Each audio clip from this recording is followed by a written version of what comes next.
Hello everyone, Lewis Clark, aka Sonic Yoda from SEGADriven.com, and you are listening to the Sega Lounge.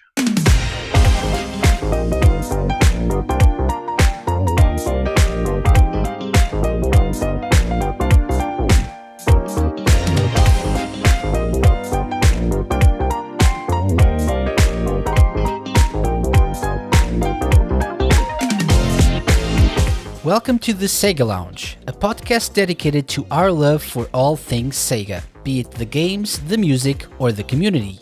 I'm KC. In each episode, I'll be talking to different guests and sharing their projects and their passion for Sega.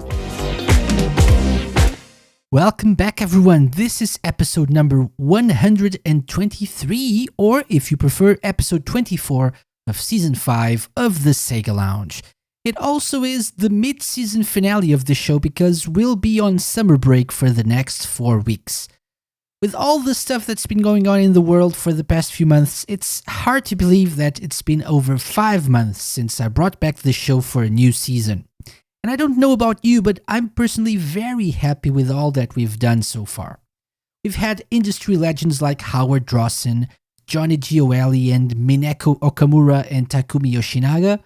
I've talked to the people behind some newer Sega projects like Ben Ansom of Forever Entertainment and Cyril of .emu and Ben Fiquet of Lizard Cube. And let's not forget community greats like Rob KTA, the Saturn Junkyard team, or even this week's guest. Hopefully you've enjoyed what we've been doing around the lounge, and I hope you join me for the second part of the season in September. A quick note before we move on to talking about this week's guest. Last week we covered Dreamcast Year 2, a book that is currently being funded through Kickstarter. I'm really happy to say that it's very, very, very close to being fully funded at the time I'm recording this, and it's only been 2 days since the project went live. I personally backed the project so I can grab both Year 2 and Year 1 books, because I missed out on the first one last year, so if you're interested, check out the link in the show notes and pledge at the tier of your choosing. Congrats to Andrew and the rest of the team, by the way.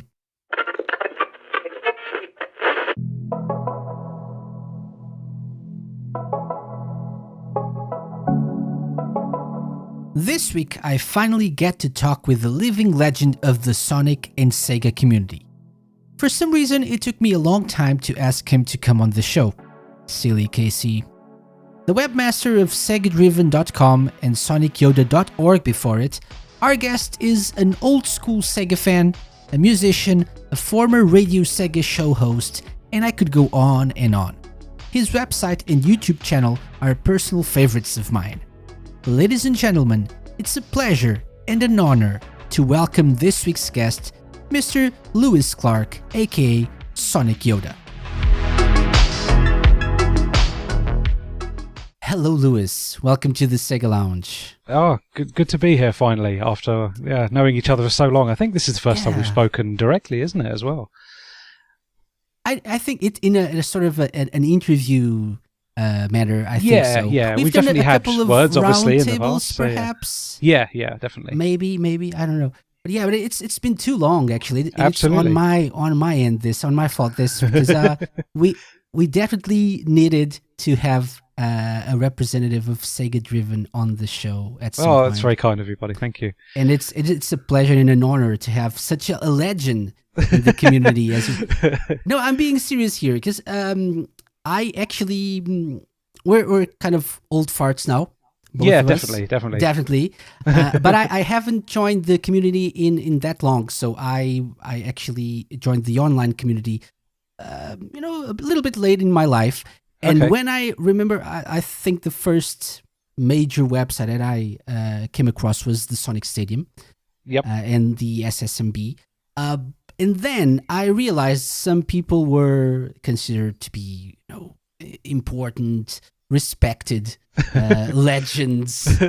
And one of them was some bloke called Sonic Yoda, and a website called Sonic Yoda at the time as well. Yes, right? Yeah. Wow, that's a long time ago now. Yeah.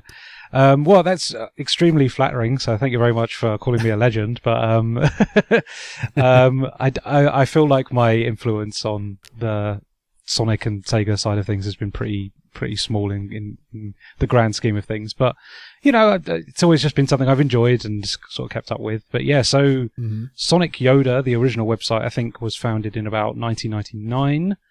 And yeah, it was the Sonic the Hedgehog website, and where my namesake comes from. And yeah, it was basically a case of a very similar thing. I was, looking for websites in the community, and I think the first few I sort of landed upon were Sonic Fangames HQ and Sonic HQ. Sonic Stadium would have definitely been early on as well, but I don't think they were the first. But yeah, it was very much a case of like, oh wow, there's all these people making websites about things that I'm into. Why don't I give it a go? Quickly started a GeoCities account and started to teach. Yeah, exactly, and started to teach myself HTML. So that was pretty much the thing, to be honest with you. And I'm sure most of my content was stolen from other websites, but how do you learn otherwise? I guess this is the thing, isn't it? I was very young at the time, and it was very much just a case of, oh, here's a place where I can pour my fanboy-ish side of me out onto the internet, and that was that, really. So yeah, we did that for 7 years, I think, before I decided to knock it on the head. And if I remember correctly, the deciding factor was, it must have been about 2008, because I think 2008, yeah, I think so. Yeah. Because we were hot off the back of Sonic 06, which was a real disappointment and something very difficult to be passionate about. And I wasn't too keen on Unleashed at the time as well, so that really kind of put the nail in the coffin, which is a shame, because I've learnt to like Unleashed a little bit more in more recent years. But yeah, so I was doing a sub-site off the back of Sonic Yoda called SEGADriven, which was just a little, I tried to create my own sort of network as it was. Everybody loved to do that sort of thing, website rings and things like that. And one of the sub-sites was SEGADriven, which was very much just me doing my take on, I don't know if you've ever been to Sega16.com? Yep. Big fan of that website. Used to absolutely adore that. Loved the fact that there were so many reviews of like everything on there. And I kind of wanted to do a similar thing, so I started a Mega Drive and Mega CD. 16-bit focus basically was the idea. Did that for a little bit. Really enjoyed that, and it would just seemed like the obvious thing to continue doing that once Sonic Yoda had closed. So kind of amalgamated the two to become SEGADriven essentially. And I think we started SEGADriven properly in December 2008. So yeah, and then I've been doing that since. So it's very much just a natural carry on from that. I can still do the Sonic stuff when I want to, because I'm still quite passionate about that franchise, even when it has its ups and downs. But at the same time, there's lots of other Sega stuff. I've always had a Mega Drive in my ownership at any given point in my life, and it just seems like a natural fit to just continue to be, very passionate about Sega stuff, because I always have been. And it's been really fun. It's always been something that I've fallen back on as projects have come and go. I've always come back to SEGADriven just because it's something I've always been very passionate about. It's just one of those things, isn't it? It's like you find your groove, and Sega's always been something I've really enjoyed. So yeah, definitely. And I think many people, including myself, enjoy SEGADriven as well. Thank you very much. We'll talk about that in a bit. Let's rewind a little bit.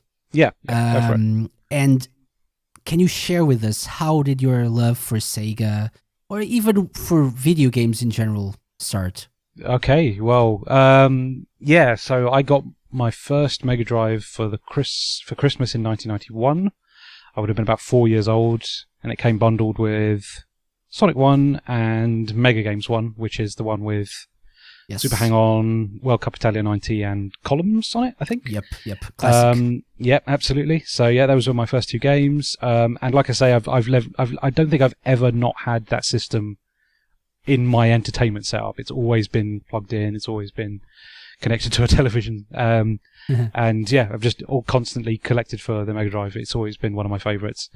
Later on, when a friend of the family got his first PlayStation, he gave me his Mega CD as a hand-me-down, and that enhanced that. Obviously, then I went mad for Mega CD when I first started using eBay and things like that. Mega CD games were definitely one of my first purchases to enhance that collection. I really, really enjoyed. Didn't have too much initially for the Mega CD. It was things like Time Gal, Jaguar XJ220. Everybody had the Sega collection with the 5 Mega Drive games on it. And I'm trying to think what else we had with it. Cobra Command and Solfis as a collection as well. Yeah. But yeah, those are probably my earliest. I think unfortunately we skipped the Saturn because my dad is a huge racing game fan, and his favourite was always Super Hang-On.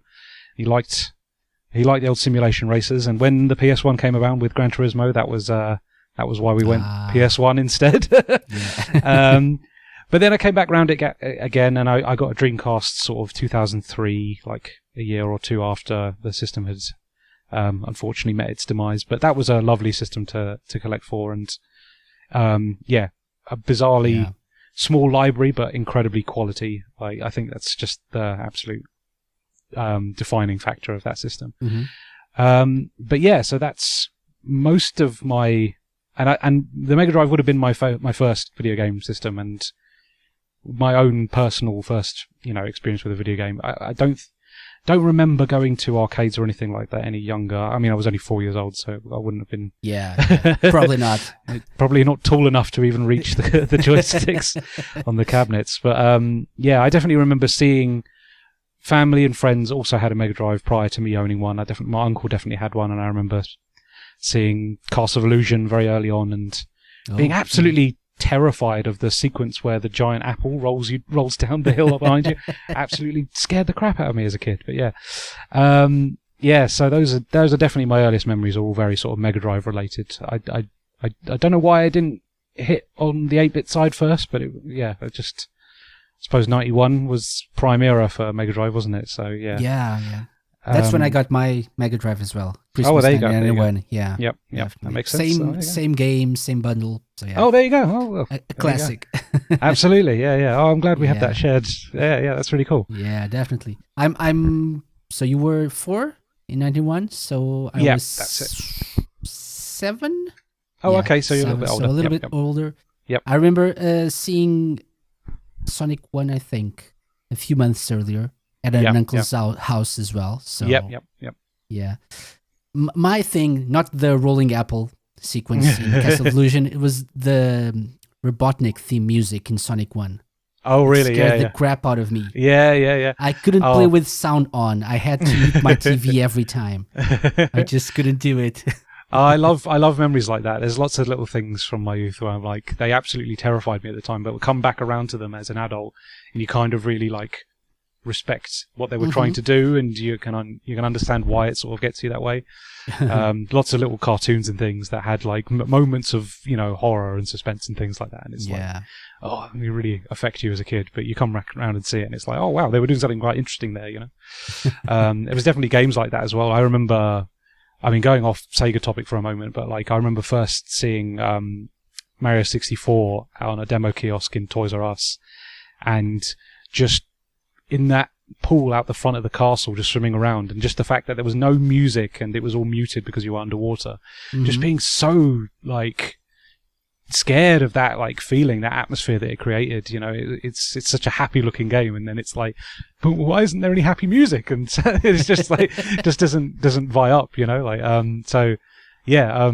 I definitely had lots of moments like that as a kid, but you get to appreciate the sort of atmosphere that they were building. There's lots of stuff like that on the Mega Drive in particular. Echo is another great example of how for sure super atmospheric that is, and I know that a lot of people have said that that's very scary for them as a kid as well. So I made the huge mistake of trading actually Echo for another game. Okay. And the game that I traded for was Green Dog. Of all the games that I could have chosen. I have a really early memory of Green Dog as well, because I don't know what sort of magazines you got out there, but over here we had Mean Machines and Mean Machine Sega, and I remember an early issue that I got had a VHS on the cover, and it had beta footage of Sonic 2 on it, but also gameplay footage of Green Dog on it, and I remember that being my first exposure to that, and just being like, I can't quite comprehend what the character's supposed to be because he's got no face. And is that a hat? Is that hair? Yeah, absolutely. Is that like a straw hat? But I think, as I've seen more, artwork of it and things, I think it's supposed to be a sort of stylized haircut, isn't it? Yeah, I think so. He's like a surfer dude. So yeah. And it's that's why I traded in Echo, because I was really scared of not being able to breathe for too long. Yeah. No, that makes sense. Absolutely. And in hindsight, the game was amazing, and now I really love it. But back in the day, I just couldn't do it. And there was this, I think it was in the Undercave stage, you had to swim past the octopus. Yes, that's pretty early on, isn't it? Yeah. Yeah, and that got me. That was too scary for me. Yeah. That's such a big character sprite as well. Like, you don't really see an awful lot of stuff like that unless it's bosses really on Sega games, isn't it? Yeah, for sure. Yeah. So you mentioned your father being a huge fan of racing games. I know you are as well. Yes, absolutely. That's why I get it from. Whoever follows you on social media and whatnot, they get that. Was it from him that you got that passion? Oh, absolutely. Yeah. He's always been in motorsport himself. He used to race classic motorcycles, which I think is again what sort of gravitated him towards like Super Hang-On, things like that. So I've always been more personally on the Arcadia side of the spectrum. I really like sort of over-exaggerated like drifting physics and things like that. So I love things like Outrun 2 and Daytona and stuff like that. Whereas, my dad's always kind of been more on the slant of the more realistic side of things. So I remember he really liked. There's an F1 game on the Mega Drive called Domark F1, which has sort of polygonal 3D backgrounds, but the actual cars themselves are sprites. It's quite an impressive little game, considering it's not using any SVP chip or anything like that. So that was one I remember quite playing quite a lot. He was obviously really into the Super Monaco games. Again, those are quite more simulation based than arcadey. I've still never quite sussed out why, even when you play those games in automatic transmission, you can press down and it sometimes shifts the gears down and makes that weird noise and it slows the car down. It really confused me. But he loved those. It's the same for Outrun as well, right? Even if in auto gear you can... I don't think Outrun on Mega Drive has automatic gearing. I know it does on the Game Gear version, and it will automatically shift from low to high for you, but I think you're always in control of the gearing on the Mega Drive version. Really? I'm not sure. Yeah, I remember one of the versions of Outrun. Maybe the Sega Ages one or something. Yeah, maybe. But several games had that. You were... Yeah. You chose automatic transmission, but you could still... shift up and down. Shift, it's a bit strange. Yeah. But he's definitely a big influence on that. I've carried that through. It's still something I really, really enjoy. But like I say, mainly the Arcadia side of things. So, as I've grown up, I've definitely found that as my niche, and I really like that about the retro gaming side of things as well, is that you can't really make your driving game that simulation based. There's very much strict limitations in place to make it kind of feel arcadey, because you can't really go all in with fuel and tire depletion and damage models and things like that. You can't really do it too much. I mean, there's definitely attempts at doing that. Super Monaco GPs have definitely has a great if you hit things too hard, you will crash and retire. But most of the time the handling model is very tight and arcadey and not so loose and skiddy, and the cars don't fishtail or anything like that, just because the systems obviously can't do that. But and I prefer that. I've definitely tried simulation racers in more modern context, and they're fine for what they are, and I appreciate there's a market for that sort of thing. But for me, I'd much rather feel like I'd much prefer the arcade style, because it makes you feel like you're driving like a badass, and not necessarily because you are a driving badass, right? So that's it's more fun for me, absolutely. Yes, same here. I'm more of a Ridge Racer type guy than a absolutely Gran Turismo. Same. Yeah, I agree with you completely. Burnout, all of those. Yeah, absolutely, definitely. So so that's some of the content that people can enjoy. Some racing games. Absolutely. So we do that. I try to alternate with there's on SEGADriven we have a YouTube channel as well, and I have a little series on there called SEGADriven Club, where I try to focus on Sega racing games or racing games published on Sega systems. And yeah, you'll always see quite a heavy sort of arcade slant on that side of things. And yeah, I recently did the Sega Rally Revo port to the PSP as probably the most recent episode on that. And yeah, that's a lovely port as well. I think that's really overlooked as well, because the 360 port and PS3 port is absolutely fantastic, a brilliant game. But that PSP version is also doing some really cool things that you wouldn't have thought that it could work. It can't do the sort of track deformation that its bigger brother can do, but it does try it really well. It actually continues to leave the trails, the marks of the tires on the road, so that you can at least follow them, and it still has the same effect as if you were driving in the grooves that you on the PS3 and 360 version. So you gain that extra speed. So it's a really lovely port. Highly recommended. I like the Rally the Africa video that you. Oh, that was fun. I think last week, maybe. Yeah. No, that was that was really fun. It's definitely a Sega Rally clone. Oh, completely. I remember. So, don't know if this is the right place to talk about this sort of thing, but if you owned a PS1, I'm sure at some point you knew someone who had a chipped PS1, or and yeah, we definitely had. We didn't have a chipped PS1, but we had something that had this cartridge that you plugged into the expansion bay at the back of the PS1, and it would allow you to boot imports or burned copies of games. And Rally the Africa was one of those. Because it's a Japanese exclusive, and yeah, I always remember enjoying playing it, but I don't think I had the full context, because obviously we missed the Sega Saturn era. I didn't really know how close it was to Sega Rally until later on, and it's like, oh, okay, this is a complete rip-off. So yeah, it's a fun little thing to look at, because it's so shamelessly ripping off like that game in particular. But yeah, really fun little thing. Someone has also brought to light, there's a PS1 racing game called Burning Road, which is supposedly like the PS1 rip-off of Daytona USA. So that's going to be something that I try and visit for the channel coming up soon. So I'm really curious about that, and see how close that is to the game it's trying to ape. So yeah. Awesome. So going back to SEGADriven.com, so what can people find there? What kind of coverage do you offer people who visit the website? Yeah, so it's a bit of a melding between an old school fan site with information and resources, but also the sort of modern blog style news format. So we do have the news. You'll see, key Sega news and things like that. So your regular game announcements and reveals and things like that will hit the front page, and we'll try and keep people up to date as to how development is going with certain releases and that coming up. So yeah, lots of new stuff.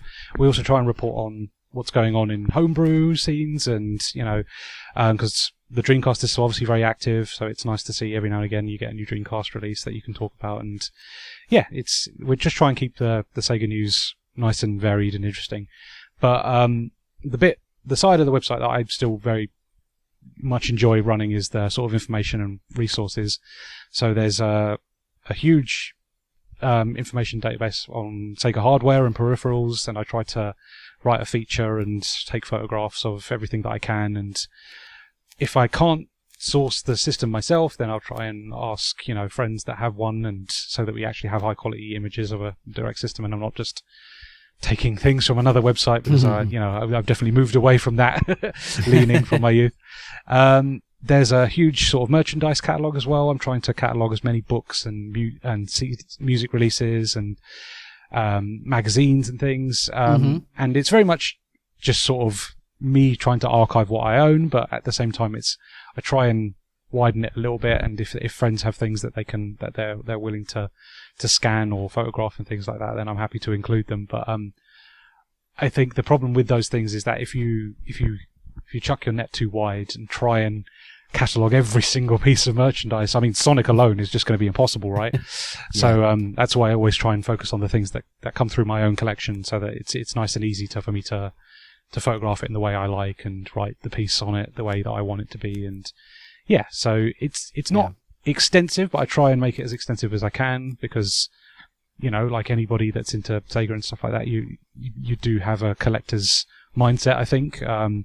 Maybe not so I'm not so wild that I feel like I need everything, but there's certain things that I definitely want to be able to catalogue and share with people so that they can discover them for themselves. The thing I'm really proud of in particular is the book section of the merchandise catalogue, because I don't think it's something that's widely sort of archived anywhere. There's lots and lots of books and cover mount books that came with magazines and things like that they're just not sort of archived anywhere. So it's really nice to try and get as much of that online as possible, including ISBN numbers, so people can look these things up and potentially buy them if they want to own a copy and things.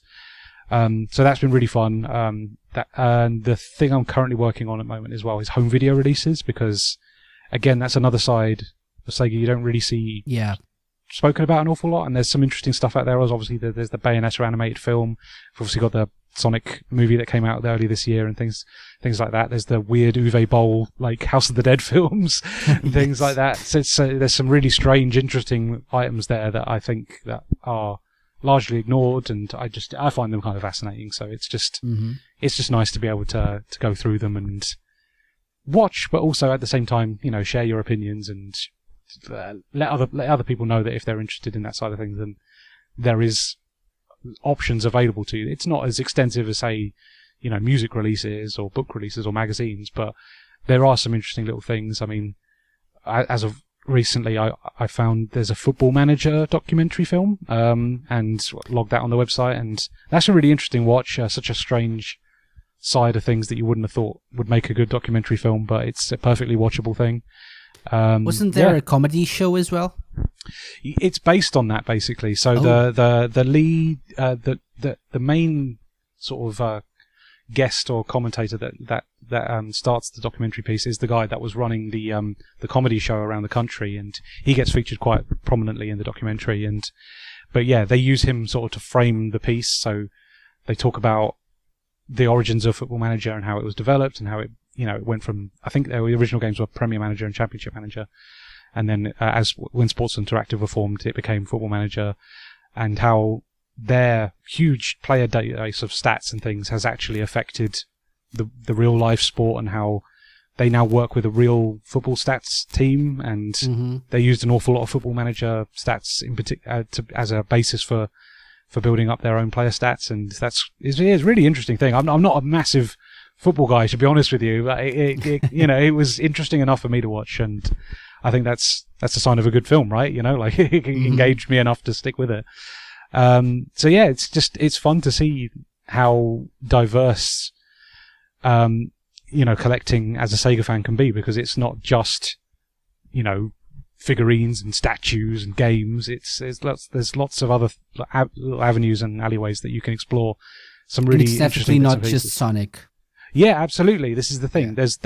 Don't get me wrong. There's a lot of Sonic stuff out there, and like, I'm a big Sonic fan, so it's great that there's so much variety and choice out there. But at the same time, if you are a Sega fan, then you've got more of an inclination to be into different franchises, obviously. And yeah, it's just nice to see how much is out there. There's some really interesting bits and pieces. I mean, even if you just wanted to collect comics, in particular over here in the UK, we had Sonic the Comic, and there are 2 graphic novel collections of, there's a Streets of Rage one and a Shinobi one, and I don't think an awful lot of people know that those are out there, and it's really nice that, there is a lot more to offer than just Sonic, when you start to delve deeper. Mm-hmm. Definitely, yeah. I actually am partial to the merchandise section of the website. Oh, thank you. I really like this, yes. The books in particular, I agree with what you said. Not many people, not many websites actually catalog the different things that actually came out regarding different Sega franchises and whatnot. So yeah, absolutely. I really appreciate this. One thing that I appreciate about SEGADriven is that it does its own thing.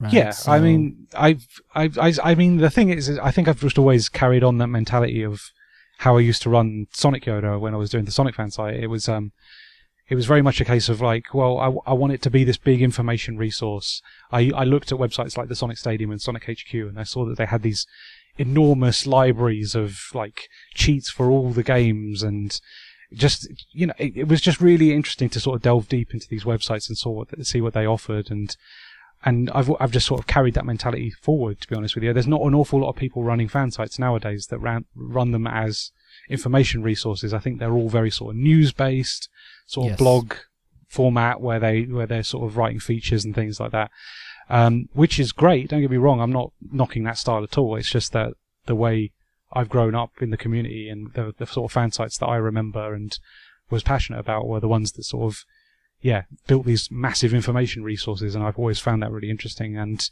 I'd like to think that at some point SEGADriven will have like a huge library of game reviews and like hardware information resource and merchandise stuff as well. And that makes me really happy. I like to continue to add to it, and after years and years of work to it, you look back at it and it's like, oh wow, you know, this has really accumulated to something quite, you know, important. I feel like it's quite a nice little information resource.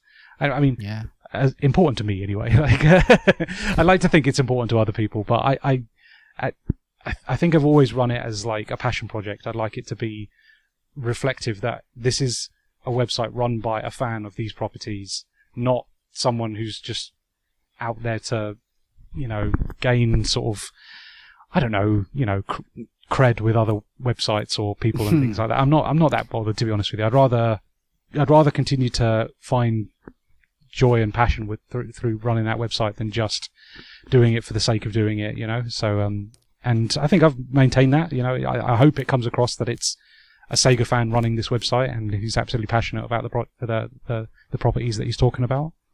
Yeah, so, I think that definitely shows, and I think that's what differentiates your website from others, right?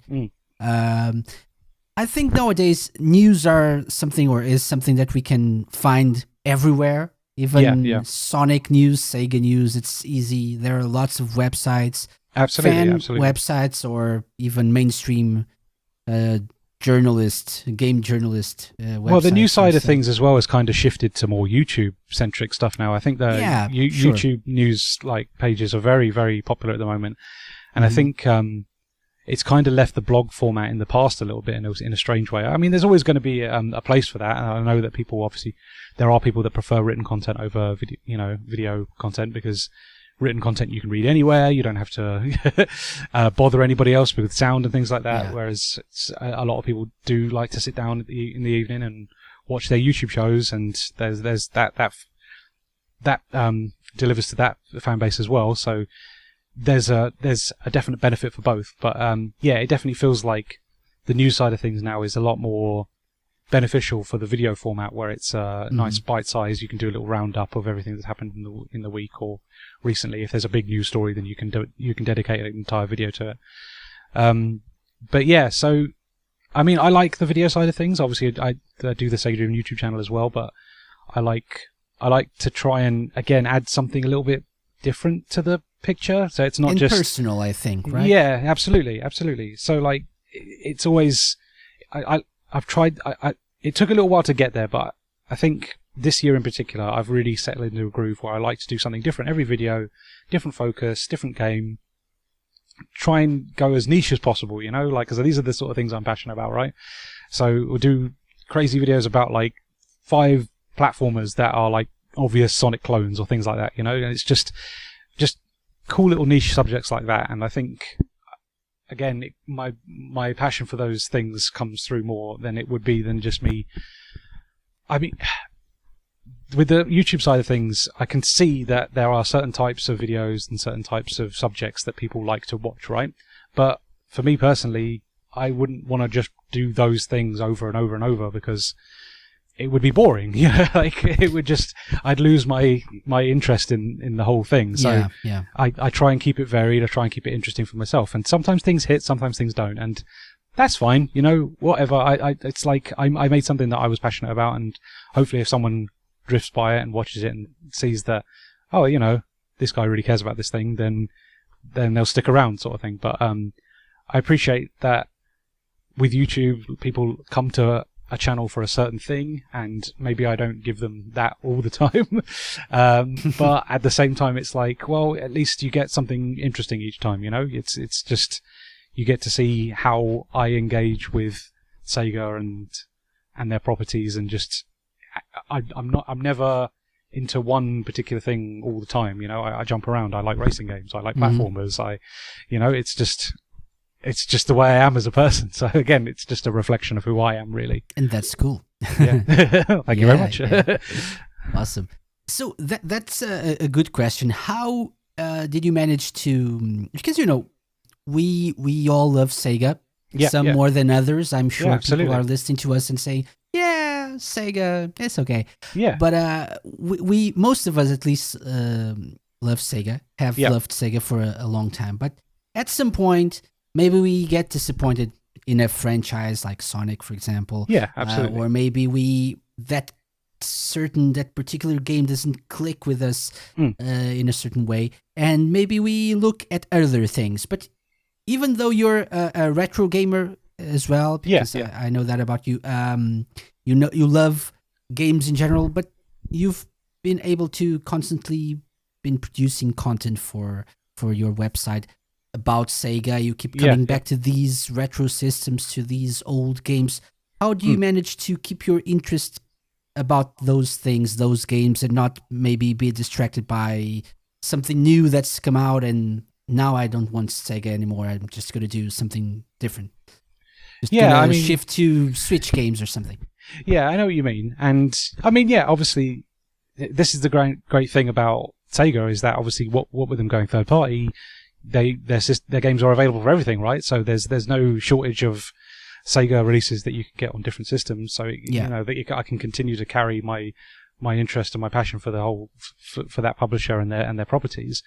But at the same time, there's so much of it, because I mean the Mega Drive itself is just such a broad topic, because it was such a massive success, huge library of games for it. I think there's something like 800 odd games on that system, a big system to cover. So it's almost like an endless well of like information for me to be interested in, because all right, maybe I get to a point where I've covered all the racing games for the Mega Drive, right? But then there'll be loads of other platformers and RPGs and puzzle games. There's just so much there, and I've always been intrigued by just libraries and seeing what else the system offers.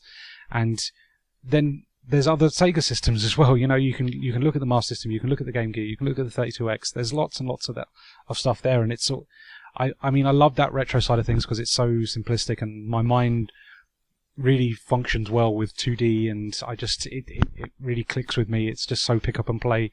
You don't really need to look at an instruction manual or play a tutorial stage to get a game. It's like, it's so apparent when you look at the first screen of a stage and the character, you know, that what you're supposed to be doing. It's like, oh, you know, this is a mascot character. Obviously, I'm going to be running and jumping around and jumping on things' heads. You know, it's so easy to pick up and play. And I've got time for modern gaming. Absolutely, I still, you know, play modern systems. I've got a Switch. I've got a PS4. But there's a barrier of entry to those which I've never been as passionate for. Whereas you play a Mega Drive game or a Master System game, you turn the system on, within seconds you're playing the game. Whereas you play a modern game, you sit through about 10 different publisher logos and studio logos. You can't skip them. You've had to wait for the thing to install. You've had to wait for it to update. There's such a huge barrier of entry there, and I think that's why I've always been very passionate about handhelds in particular, because the Switch does have a bit of that, but to a lesser degree. You can still be playing a game within, you know, a minute of actually booting it up. It's not too long, and install times aren't particularly long. Updates are very small. So there's that will always appeal, because I'm into the game very quickly, and I'm you know, interacting with it, and I much prefer that. But yeah, I think that's how I've managed to maintain my interest in their franchises so much, because Sega has that mentality sort of in their DNA almost. Like, there's the arcade gaming is so much Sega's thing, and even to this day you can pick up a new Sega game and almost know you'll be playing it very quickly. Like, for case in point, Sonic Mania, right? That came out a couple of years ago now, and again, you can be playing Sonic Mania actually in a stage, playing using the characters within seconds, because there's probably 2 screens of publisher and developer, a title screen, and then boom, you're in. which is the Sega mentality, which is why I've always been passionate about that company. It's just, it really puts the actual game forward instead of all the other stuff around it. Like, they don't boast about what engine they're using or, you know, how many publishers have had their hand on the thing. It's very much a case of, right, let's get people playing. And they've always had that. Even more recently, you know, they're doing things like 2 Point Hospital, which is such a throwback to Theme Hospital, and it's got that old school Sega mentality where it's like, okay, these are this sort of era, this sort of retro PC era is very much what people remember us for, because we're the guys that do Total War, right, and Football Manager. So it makes sense for us to have a hospital sim, and you play those games, and again, you're in the action really quickly. There's not a lot of messing around, because they know their audience. They know that the people that are coming to that game have played the previous one, and they don't need to sugarcoat it. You know, it's like, let's get people playing. If they want a tutorial, it's there on the menu somewhere, but you don't need it like straight away. It's I much prefer that. I think you even get that with a lot of modern Sonic games, and it's always been one of my things I really liked about Sonic Rush. The original one was just, you press game start, you're in the first stage. It doesn't tell you any of the new mechanics or anything like that. You just figure them out yourself, and it's not hard to do. You know, people are inquisitive and playful as you know, natural people. You know, that's just the way you are. You will always try and muck around and see what the buttons do. And yeah, Sonic Rush, you instantly start to learn that there's a trick system, and you can do extra things in the air, and you just do it through play. Whereas Sonic Rush Adventure is very slow, and it like, okay, these are the new things that we've introduced, and it's like, you missed the point here, lads. Like the first one knew what you were going to do, and it was, I love that sort of thing. So yeah, it's just such an interesting company, isn't it? Like, they've gone from being like huge market leaders, outselling Nintendo at their prime, and then going third party, and then not really quite finding their feet, and really ignoring their legacy franchises, and then sort of relying on them again, and doing lots of stuff with them recently. We've had Sonic Mania, we've had Streets of Rage 4, we've had Wonder Boy: The Dragon's Trap, you know, and it's just so cool that these things are happening again, and they actually for sure. They recognize that their legacy franchises have like worth and are important to people. It's super cool. I really love to see it, and yeah, again, it's an easy company to be passionate about, because they're just so strange and interesting.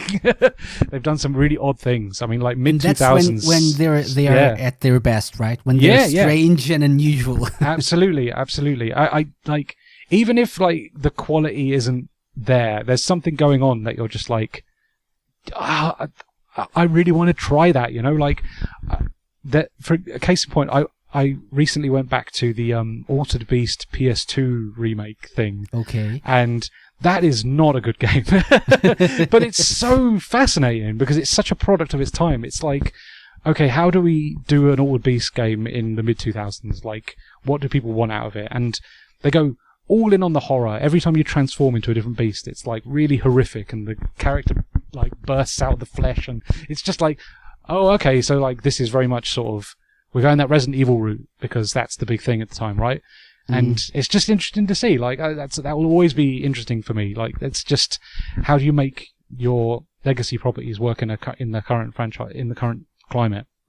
And I feel like nowadays they understand that a lot better. It's very much a case of, oh, the thing that people liked about that was not that it now sits in a current gaming climate. It's more that it reminds them of a certain time and a certain place. So Sonic Mania is complete retro throwback, instead of this like attempt to make it realistic and story based like you get with Sonic 06. And that's how it succeeds, you know. And then like Alex Kidd DX is probably going to do a very similar thing, where it's like, this is what people love about that franchise. Let's not muck around with it too much. Let's just enhance the visuals, give them some new content, and give them a way to play it on a modern system that, you know, they don't have to go and plug in a master system and fetch the cartridge out, or if it's, you know. So I much prefer that. That's a good point. Mentality. So yeah, I think Streets of Rage 4 actually does a good job in balancing the two. Right? Brilliant, absolutely fantastic game. It's an amazing game. It's Streets of Rage, right? It's familiar. You get that it's a sequel. Absolutely. But it also does a few bits of new things there, here and there. There's the combo system. Absolutely, that is yeah, a little bit different. Yep. Encourages you to try to, chain moves together and whatnot. So yeah, you I can think that's sort a of great juggle the thing. characters against the wall and stuff, isn't it? It's very sort of True. modern fighting Yep. game sort of like Yes. mechanics almost, Yes. which is really cool. They fit really well into the Streets of Rage formula. And yeah, it's an excellent game. But it completely understands what people like about that franchise. They didn't want it to be gritty and realistic. They needed it to be over the top and arcadey because that's what people went to those games for. And yeah, there's certain eras of Sega that didn't quite get that, but then when they do get it, it's like that's Sega. That's what I want, right? Exactly. I get it. That's what I'm here for. So yeah. Awesome. Okay, so Lewis, it's time for something we do on the show called Quick Shots. Okay. Not of the alcoholic nature, but something different. So it's like a quick fire round. Okay. And what I have here in my hand, actually, it's my phone. But in my phone, your phone is in your hand, right? yes, exactly. And I have some things, some words or phrases that I'm gonna read out to you. And what I want to do is to tell me the first thing that pops into your head. Okay. Ready? Yep. Video games. Mega Drive. Sega. Blue. Sonic. Fast. Okay. SEGADriven. My website. And the last one. Sonic Yoda. A bad nickname that stuck. Okay, that's fair enough. By the way, where did it come from? Oh, it's the whole. There's a joke in The Simpsons, right, where it's like, "Oh, Marge, you're as wise as Yoda," and I was like, "Oh, okay, so I'm the Sonic Yoda, right? I'm the wisest Sonic fan, so I'm the Sonic Yoda." Okay.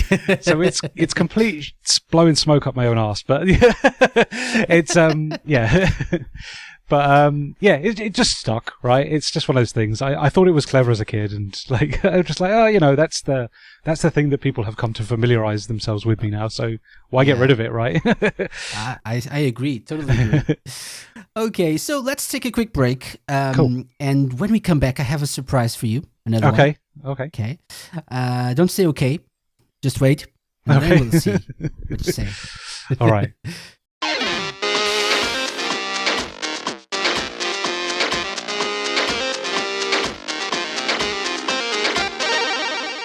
Tired of listening to the same music on the radio over and over again?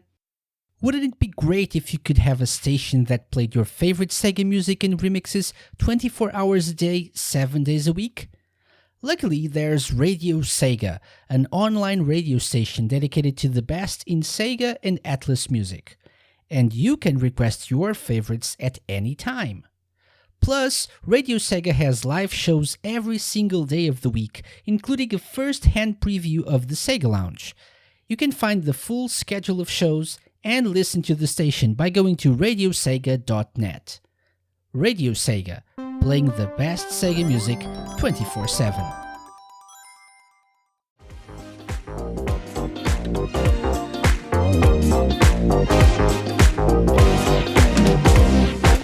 Welcome back. We're here with Lewis, aka Hello. Sonic Yoda. Hi. Hello. So, as I said before, there's a surprise. It's something we call the Sega Lounge Challenge. Okay. Now that you know our guests, it's time to put them to the test. It's the moment we've waited for, and the moment they dread. Welcome to your doom. I mean, welcome to the Sega Lounge Challenge.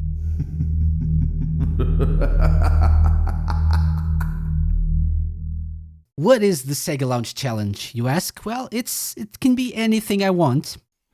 And this week, I'm going to put you through hell, basically. All right. Okay. So I have prepared for you the SEGADriven Challenge. Right. So you're obviously the Sonic Yoda. You're a very wise Sonic and Sega fan. So I have 10 different challenges, including trivia questions and music-related challenges. All right. Okay. Okay, so to test your knowledge of Sega games and Sega music. Cool. So the max amount of points you can get from this challenge is 20 points. Right. Okay. My challenge to you is to at least get 10.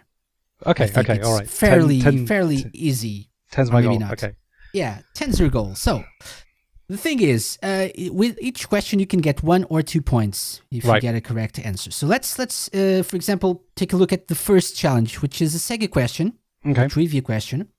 So you can choose between an easy question and a hard question.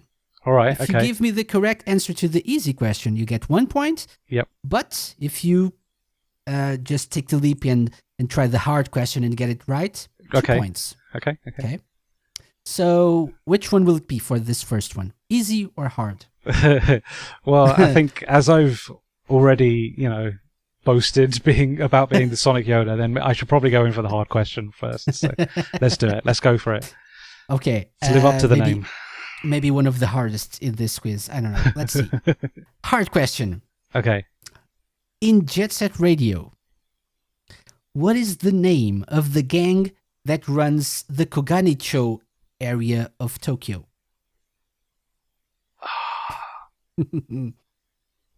So what is the name of the gang that runs the Koganicho area of Tokyo or Tokyo-to? You had to do this with me with Jet Set Radio, a game that I'm not very fond of. I'm trying to think which ones I know. Is incoming hate mail? Oh yeah, sorry guys. I'm gonna have to say the Poison Gang or something like that. Okay, I'm gonna give you a hint. It's not the GGs. Right. That's my hint. I'm gonna have to pass. I really just cannot bring anything. What did you say? What I said something like the Poison Gang was was one of the ones I was trying to think of, and I don't think that's right at all. So if you had to guess, gun to your head, Poison Gang. That's what I'm gonna go for. The correct answer is Poison Jam. Oh my god! Very close. Very close. You can't give me that though. No, honestly, no, it's not really the Poison Gang. No. Close. I knew it was Poison something, but I was just. Well, okay. I remembered one being Poison something. Let's put it that way. I didn't know necessarily. Almost there. Close. But yeah, no, that's fine. Let's go with challenge number 2. Challenge number 2 is guess a game from a song, or actually guess just the song if you can. Okay. You'll get 1 point for the game. Yep. And 1 point for the track. Okay. The title or where it plays in the game, if you can, the stage. Okay. Or something. Okay. So, Are you ready for this? Let's do it. I have a 10-second long clip. Okay. Let's take a listen. Okay. Go for it.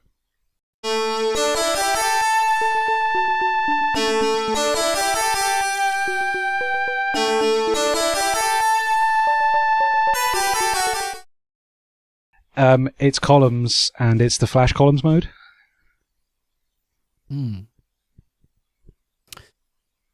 Is that your final answer? Oh no! Don't make me doubt myself. Yeah, that's my final answer. I'm not. I'm just asking you a question. I couldn't tell you the name of the song, but it definitely sounds like it's the flash columns mode. So yeah, that's my answer. So first of all, you get a point for the game. Okay. It's definitely columns. Right. I think you're right. I think it's the Flash Columns mode song. Okay. If anyone's listening to this and say, no, don't give him that extra point, I'm sorry. Because I think he's right. This is Lethesis or Lethesis or whatever. Oh, it's just one of the choices of the songs. Right, okay. Yeah. But I think you're right, so I will give you that extra point. So 2 points. Right. Okay. Well done. Thank you very much. It's very generous. Let's see what happens next with number 3, which is again a Sega question. Go for it. So again, easy or hard? Okay, let's do easy this time because I naffed the the hard question last time. Let's see. Oh, by the way, you have 2 points right now, so we need Okay. 8 more. Right. Question number 3. Easy question. What is the name? This is so easy. What is the name of Sega's portable system that allowed you to play Genesis games in handheld mode? That'll be the Genesis Nomad.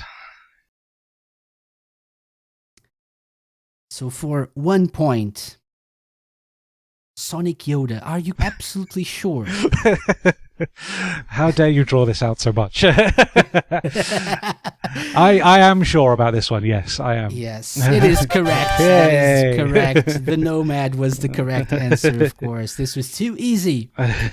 Okay, time for the next challenge. So 3 points so far. Not bad. Not bad at all. Number 4 is guess the track from lyrics. Okay.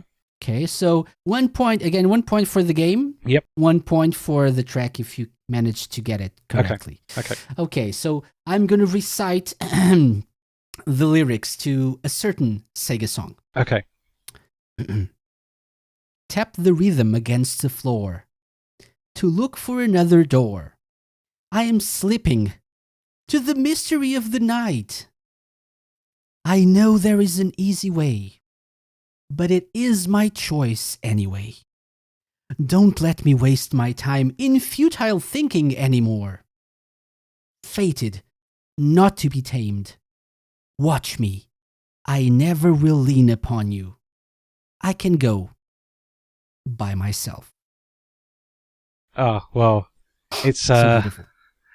I think the last lyric there has kind of revealed it. I think it's Believe in Myself, Tails' theme from Sonic Adventure. That is an interesting guess. Hmm. By the way, why? I'm trying to. So I remember doing a vocal cover of this for a very long time ago for like a karaoke challengey thing for LMC, Sonic Rex at the time. Yeah, absolutely. And that it seems to ring a bell. And I think I'm remembering those lyrics from that. But again, should I read them again? Not Go on, that one more it'd time. be One more helpful, time. but okay. One more time.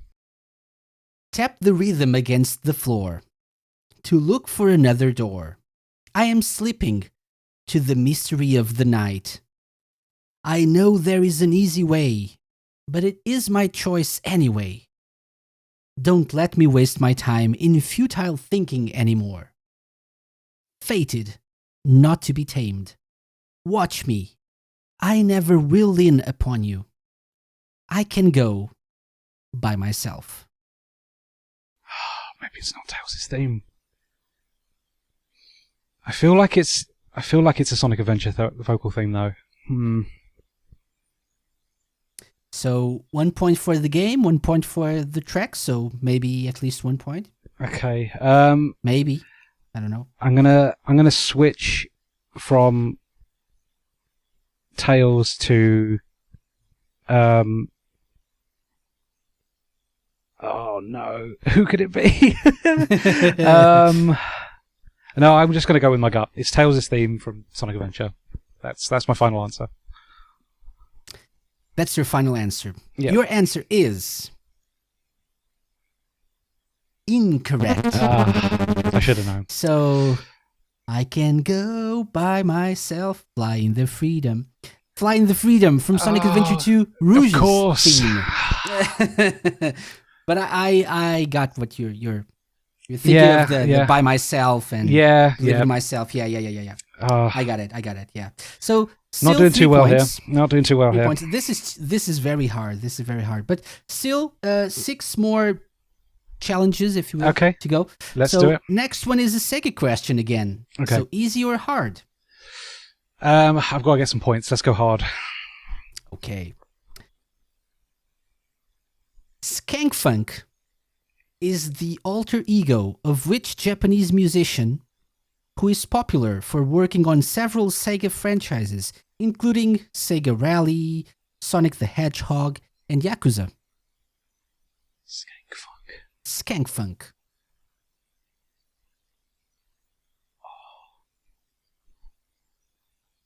No, why can't I think of this? Who is Skank Funk? I should be seeing this more. I think you know this. Maybe you don't remember, but at least from your right. My guess is going to be days. My guess is going to be Hideki Naganuma. Why? Just because it sounds like something that he would use. He's got that sort of hip kind of techno-y like DJ nickname thing. That sounds like something he'd do. But I don't think I've ever seen him use that nickname, which is why it's not coming to me directly. Which is but why it's hard. Yeah. I'm going to stick with it though. I think I'm going to go so for Hideki. Your answer is Hideki Naganuma. Yeah. So Skank Funk is the alter ego of a Japanese musician who is popular for working on several Sega franchises, including, but not limited to, Sega Rally, Sonic the Hedgehog, and Yakuza. One of the other franchises he worked on was Jet Set Radio. So the answer is Hideki Naganuma. Oh, excellent. Oh, well thank you. done. Finally got he one. did I think 1 or 2 tracks as Skank Funk for Yakuza. That makes sense. Okay, yeah, I don't Yes. unfortunately have any of those like soundtracks on CD, unfortunately, because they're quite expensive to import. So. True that. Okay, so 2 points. That means 5 points so far. 5 out of 10. Good. So almost there. Let's go with challenge number 6. It's another song challenge. Okay. So guess the game from a song, or maybe guess the song and get an extra point. Okay. Are you ready? Yep. Let's take a listen.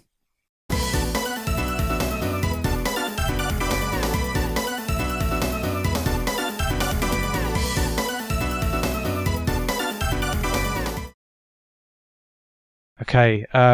Any guesses? I'm pretty sure that's Go Go Sega Rally from Sega Rally 2. Final answer? Yeah. Should I play it again? Final answer? No. Go. I Phone a think that's my friend? final answer. I think that's my final answer. So you said Go Go Sega Rally, Yep. right? From Sega Rally 2? Yep. Your answer is, Lewis, unfortunately incorrect. Oh, I thought it was the This solo-y bit. Oh no. This was Replay from Virtual Racing, and specifically the Sega Ages version of Virtual Racing, actually. So no. I'm letting no myself points for down you here. there. This is not good. This is not good. Why am I falling down on the racing games of all things? 10-second long clip. It's too short. It's too short. So let's look at number 7, which is a Sega question. So easy or hard? It's got to be hard. I need those points. We're running out of options That's here. true. Yeah. We have 5 points so far, so we need more points. Yep. Let's go with number 7. So hard question. Okay. It's an interesting one. What's the name of the 2D platforming game developed by Sega for the Sega Saturn, in which you play as the titular character and is set in the world of Portalia? 2D platformer for the Saturn. Yep. Set in Portalia. You play as the titular character. Portalia.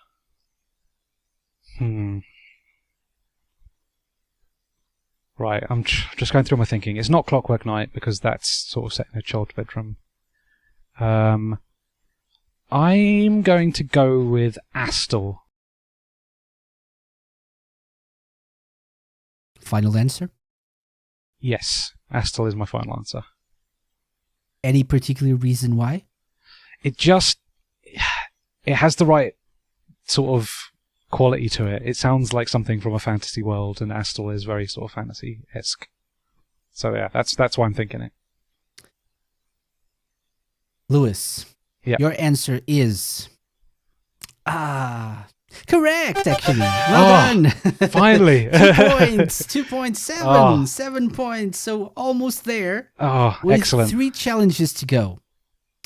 Number 8, we're going to take it up a notch a little bit. All right. It's another music challenge. It's guess a name from a song in reverse edition. So I'm going to play the clip, but it's in reverse. Oh, God. Let's see if you can guess what this is. Right. Ready? Yep. Let's go.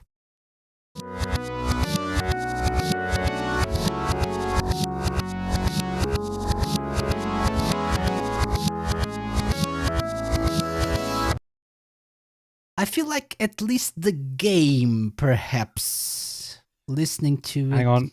I've got it.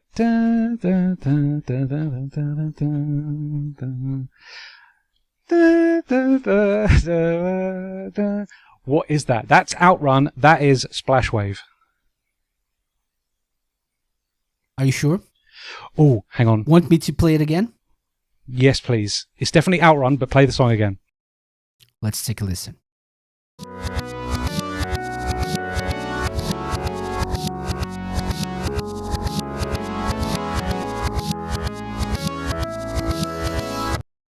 Right, it's not Splash Wave, it's Passing Breeze.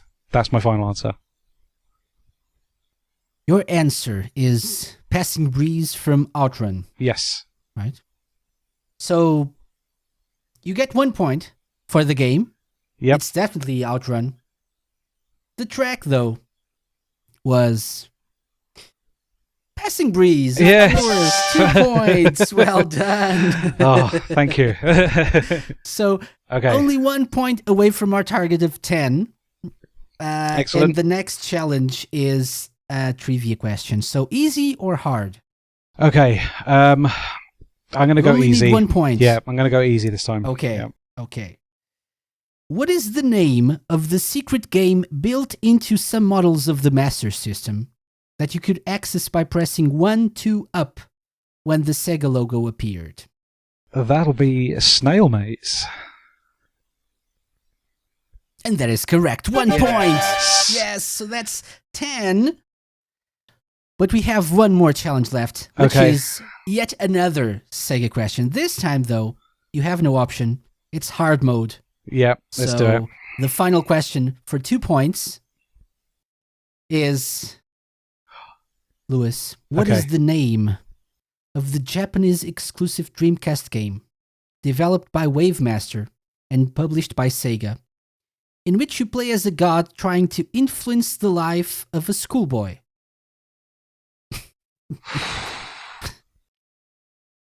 Oh, God.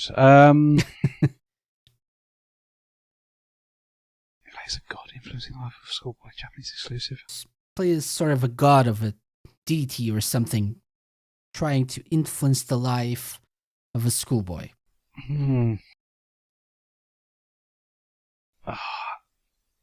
I really don't know. That doesn't ring any bells at all. I've got to try and guess something, right?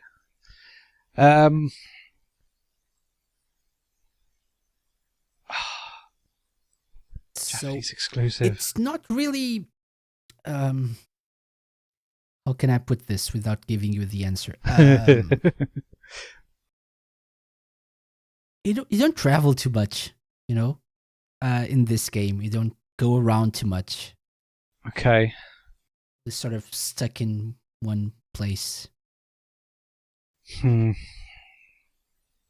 And that's the only clue I'm going to give you. Yeah, I really don't know. This one is a little bit beyond me, I think. I don't know. Sega Swirl.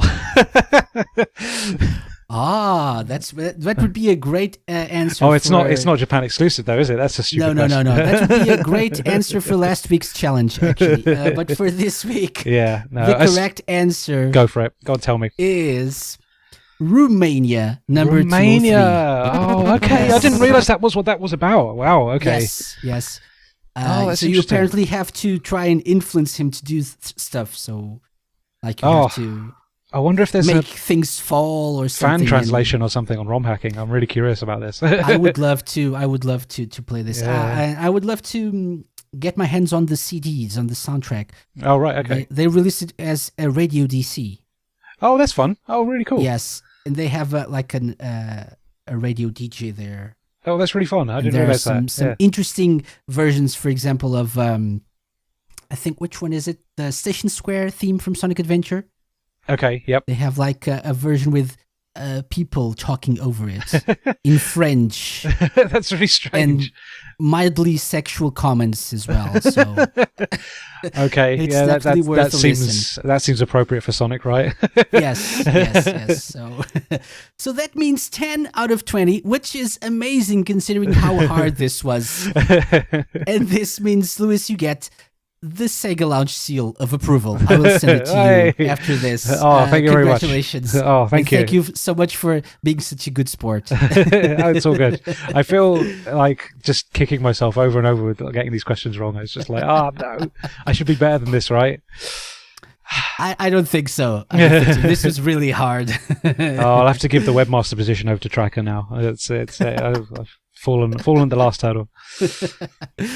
And so that's an actual very good segue into my next question. Okay, so go for you've it. been joined by Tracker Yeah. in recent years. Yeah, last couple right? of years. It's been really nice having him on board. It was one of those things where it just got to a point because I was running. I did for a little while. I was doing a music blog called UK Scum Scene, which was all based on UK rock and metal and the whole music scene over here. And that was taking up a lot of my time as well, but I still obviously didn't want to give up on SEGADriven because it's something I'm really, very passionate about. So, I saw Tracker mention that, like, if he was given the opportunity to write for any Sega website, he'd like to write for SEGADriven. And it was really quite heartwarming to see because, I genuinely don't see an awful lot of, like, people talking about the website and stuff like that. So, yeah, it just got to a point where I was like, I have to reach out and ask him because he's a really great guy, known him for years, and he's got his ear to the ground on a lot of really interesting niche Sega stuff that often I miss. And I remember, like, the first day he was writing for the site, he reported on the Sega America forums closing, and it was some of the highest traffic I think we'd ever received on SEGADriven, and it was just like, okay, I clearly got the right guy on board here. He really knows what he's talking about, and he picked up on something that I would have completely missed. So it's been lovely having him on board. It just makes SEGADriven such a nicer place to work on because I know that, Tracker will find something really interesting that I have completely just missed or wasn't particularly interested in myself, but like another side of the fan base will definitely be interested in. And he'll catch those things and report it. And he's a great writer. Like I can always rely on him to be a solid read. And it's just been really nice to have him on board. I feel very privileged that I've got someone like him who's so knowledgeable and such a, he's got his own almost fan base as of unto himself.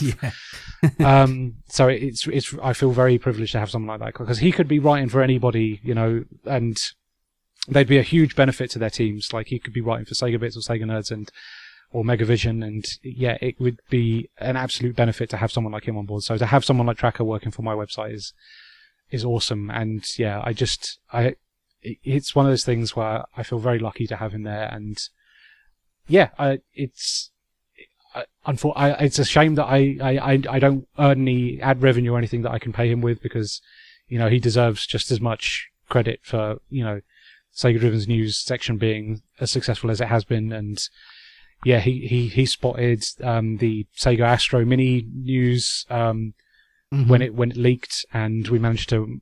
I think we were the first English site to report on it, and that was one of the busiest days we had on the website as well. Again, huge credit to him. Even though he didn't write the article, but like he was the one that spotted it. So again, hats off to him because I wouldn't have reported on it otherwise. I would have completely missed it because. As we all found out, that news bulletin was a little bit jumped the gun a bit. So I don't think it got formally announced until the following day.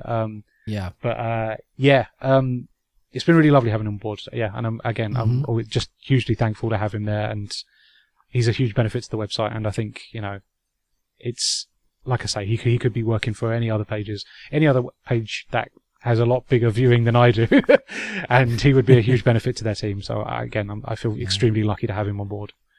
Awesome. So shout out to Tracker. Yeah, absolutely, and man. Keep up the good work. Yeah, definitely. Okay, so what's in store for SEGADriven in the coming weeks, months? Anything you would like to share? Any plans? There's no big plans. It's very much sort of business as normal. There will be news to report on, and we will be updating the website as and when I find more things to add to it, whether that's hardware information or merchandise information, anything like that. I'll always intravenously put on the website and just take my time with and scan and make sure it's the best quality it can be. So, SEGADriven.com if you want to check out all goings on there. And obviously, I've been trying to keep up regular video content as well on the YouTube channel. So that's youtube.com/user/SEGADriven. And I'm averaging about a couple of videos a week at the moment. And they're always nice and varied. You'll get something about Sega racing game, you'll get something about a homebrew game, you'll get something about a Sonic fan game, you'll get lots of different things on there, and it's all different sides of the Sega spectrum, and I try and keep it interesting and different every time. So if you are interested in what is hopefully quite informative but entertaining content video wise, then please head on over to the YouTube channel. I would very much appreciate a following, because I really enjoy doing that stuff. It's it sort of allows me to indulge in the weirder side of Sega and find some odd bits and pieces that don't quite suit the website but make for an interesting video. So please check it out. Yeah, awesome. Any plans for Sage 2020? There will definitely be Sage coverage. It probably won't be as extensive as it has been in previous years, because unfortunately this year it lands during my when I go back to work. So I'm hoping to do a couple of videos a day. I try and cover as many games as possible whilst the week is active. And I always really enjoy covering Sage. Been covering it since 2012 now. And like I say, Sonic Fan Games HQ was one of my first discoveries when it came to the Sonic fan game community, and there's just this Sega Online in particular.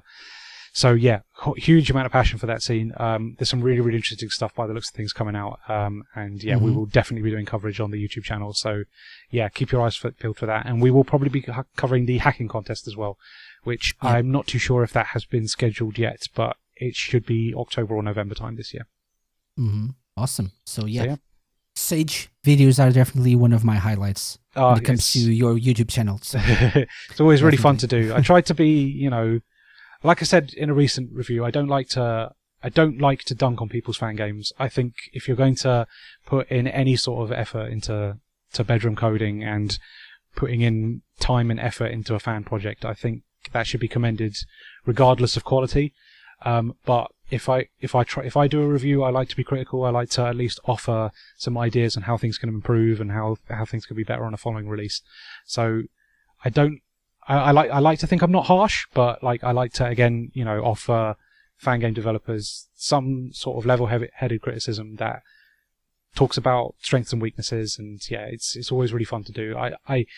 It's annoying that I can't do them written, because I like to write a script and actually structure a video so that it flows well, and it's I actually plan what I'm saying. But because of the very limited amount of time I get to cover Sage, it's normally just running for a week. I have to do those things off the cuff, and it's very much me just using some notes and just sort of reciting my own thoughts. So it's a little bit more freeform, I guess, is the way those videos come out. But it's always really fun to do. And again, I try to be as level-headed as possible. I don't like to just outright take the mick out of people's projects. I think it's incredibly I think it's fantastic that people dedicate so much time to making fan projects. I think it's really, really cool to see, and they should be commended for that sort of thing. So I want to highlight those things first, but not. Yeah. I'm not here to take the mick or anything like that. That's not my goal with these things ever. I want you to make the best fan project you can, So. And the quality has been improving in recent years as well, I think. Absolutely. In some of those games, some of them are really, really good. Yeah, no, I mean, there's some great resources as well for fan game developers now, because there's obviously, when it comes to the Games Factory, you've got things like Sonic Worlds, which is a fantastic 2D engine, which feels almost identical to 16-bit Sonic, it will just give you the right feeling from the get-go, and then it's just a case of, designing your games and your levels so that they flow well. And they look nice. It's very much you get a good core basis, and you got the 3D guys have things like GDK now, which is a great engine for sort of momentum-based Sonic gameplay in a 3D space. I think that's a wonderful piece of equipment that people now have to add their resource. But at the same time, there's people making bespoke engines and games from scratch and incredible works, and there's some amazing stuff out there. On the 3D side alone, you've got things like Sonic Utopia and Islands, just wonderful games, and I think they're very much they're built from the ground up, and it's amazing to see. And we got and on the 2D side of things, we got things like Sonic 2 HD, which is again feels amazing to play and built from entirely the ground up and looks wonderful. And I really hope to see more of that in the future. So some great stuff out there. Awesome. So people, keep an eye on SEGADriven.com, the YouTube channel. So we'll have all the links in the show notes for this podcast episode as well. Brilliant. So thank you. Definitely have a look. One last question, Lewis. Okay. And it's the question I ask all of my guests. Yep. As you are well aware, Sega claimed that the Genesis, I think this was a US thing. Yep. They claimed that the Genesis had blast processing. Which was nothing, but okay. A very cool marketing gimmick. Yep. So if you could add blast processing to anything in the world, what would it be and why? not just a game, just anything. Anything in the world. Make it more powerful, apparently. Oh God.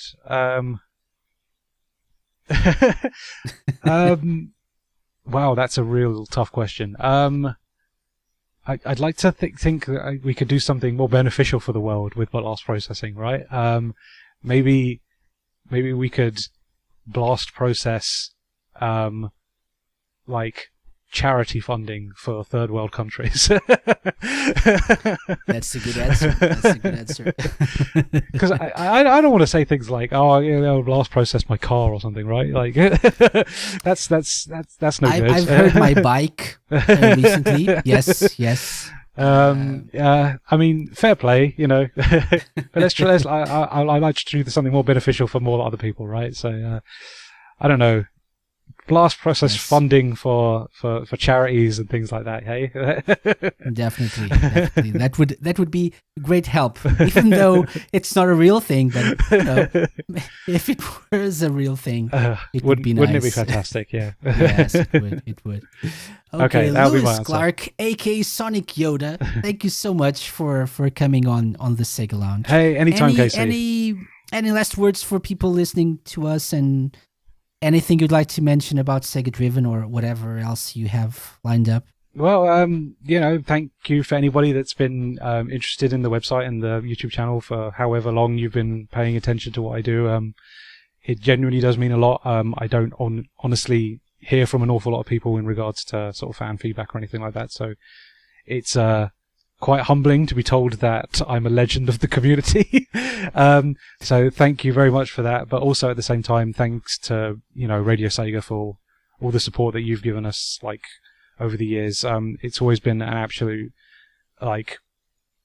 just a lovely thing to be able to take part in when we were doing the Cyber Razor Cut on Radio Sega, and coming back for Winter Fest every now and again. I always relish in doing those things, and Radio Sega has always been a huge supporter, and I want to thank both yourself and everybody that works on shows and the website and the forums, because you're great people, and it's such a lovely community, and I'm glad that it's run as long as it has, because it's always been there for me, and I'd like to think I'm always there for you guys as well. So oh, definitely. Yeah. And that's a good cue to tell people who are not familiar with the Cyber Razor Cut that you should definitely go back and listen to all the episodes. They are available everywhere. So Apple Podcasts, Spotify. That was really cool to see that go up onto Spotify recently. So if you want any more historical audio ramblings from myself, then the Cyber Razor Cut was a show I did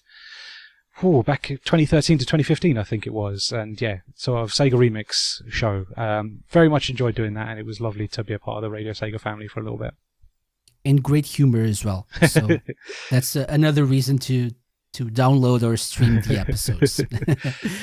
Okay, Lewis, thank you very much for your time. Thank you for your time for coming on the show. And anytime. I hope we can catch up on SEGADriven news in the future. Excellent stuff. Yes, we'll do. Thank you. All right, take care, Casey.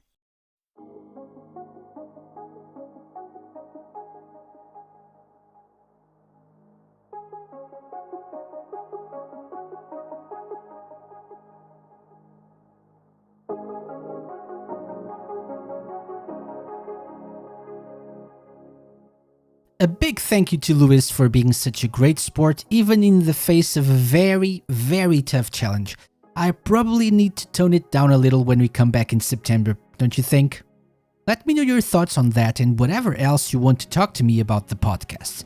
We're on social media, at the Sega Lounge on Twitter and at facebook.com/the Sega Lounge.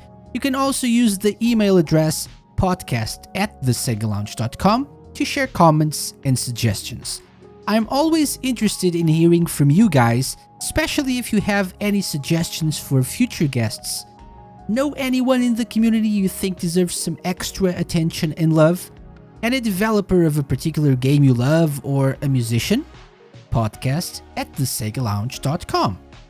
You can also go to thesegalounge.com, our official website, for all previous episodes and to comment on the episodes with our brand new comments feature.